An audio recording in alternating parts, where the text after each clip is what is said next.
Hey everybody, welcome back. We have some updated news and some new news. Let's check it out. These are some scans from the Famitsu magazine. Also included are actual pictures of the cards we went over yesterday. You got the puppet here. We have, this is Mask Doll down here. Then you got all the cards we talked about, actual pictures to put them next to now. So we'll go through them real quick just again. The Puppet 1-1, this is the one that all these cards down here pretty much give you puppets to play from your hand. 0 cost, 1-1 rush. They destroy themselves at the end of your opponent's next turn. Mask Doll down here is 5 cost. 2/2 with an effect. Add a puppet to your hand every time a puppet is destroyed. Gain +1/+1. The 5 cost 3/4. Add a puppet to your hand. All puppets in your hand will gain +0/+1 in ward. This is the Vengeful Puppeteer Noah. That was the Storm Fanfare. Add a puppet to your hand. All puppets in your hand gain +1/+0 and Storm. And then the 4-cost spell that is add 2 puppets to your hand. Deal 1 damage to all enemy followers.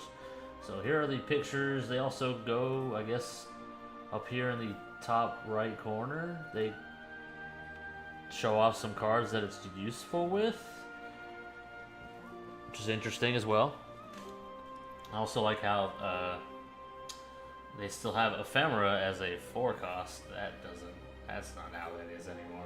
We also have an IGN article up here that is linked in the description, and we have 3 new cards to go over. All 3 are Bloodcraft cards, and in this article they talk about a certain theme of the set, and the theme of the set, one of them is how all classes are going to get cards that restore play points, which is very scary to me. Let's go through the Bloodcraft ones, because some of these are pretty nuts. This is a legendary Bloodcraft 9-cost 6/7. Evolves for full stats. With a fanfare, put a Demonic Storm and a Demonic Strike in your hand. If you don't remember, Demonic Storm and Demonic Strike are these cards. Deal 3 damage to an enemy and deal 3 damage to all enemies and allies. So fanfare, put 1 of each of these in your hand. If Vengeance is active for you, recover 6 play points. This follower can't be damaged by spells. So this card right here is nuts. I'm just saying it right now, it's nuts. You can recover 6 play points even if you have nothing in your hand. You get something to put in your hand. There's a lot of combo that can be done with this card, and it's very scary.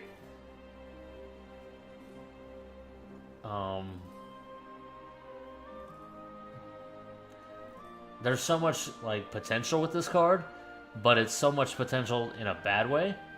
I think if you pull any of these cards, make sure to star them, because this is a card I think that might see some kind of, changes.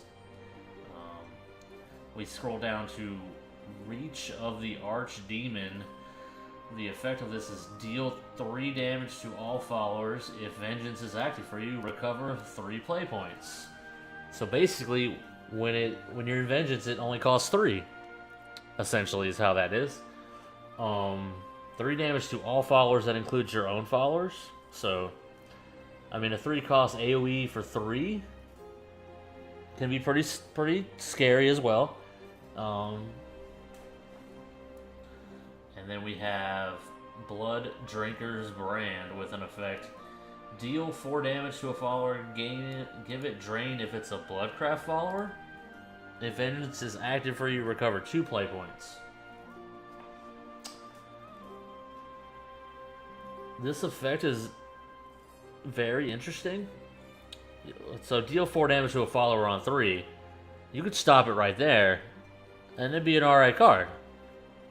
But then you have, like... Well, first of all, you have the Vengeance effect of recover 2 play points, which is basically you have a 1-cost damage 4 to a follower. You can also... This helps in a control type way. You could target your own follower, give it drain, and then heal back up a substantial amount depending on what you just, chose to. But you also reduce the defense of your follower by 4. So, again, interesting stuff here. All 3 of these cards recover play points, and that is a scary proposition for this game. I think I'm on record of saying that when Runecraft got... What is that? What is the Earthright card that basically it has no cost because you gain the play point back? It's the telescope one, I think. Getting play points back in a game like this seems broken. I guess we'll have to see it in practice, but if you're telling me that this card right here isn't bonkers, then what the F are you looking at, man? That effect is ridiculous. Now, granted, Demonic Strike and Demonic Storm are cards that are way past their prime, I guess. But when you can pretty much cast it for free and put a body on the field, you could even play Demonic Strike and then play like a 2-cost card behind it. Or if you play this on 10, you play something for 3, There's a lot of combo potential, and it's... In this article, they go through a bunch of it, and it all has to do with control. Control Blood, is a pretty good, deck. It's not, like, super top tier, but it's there.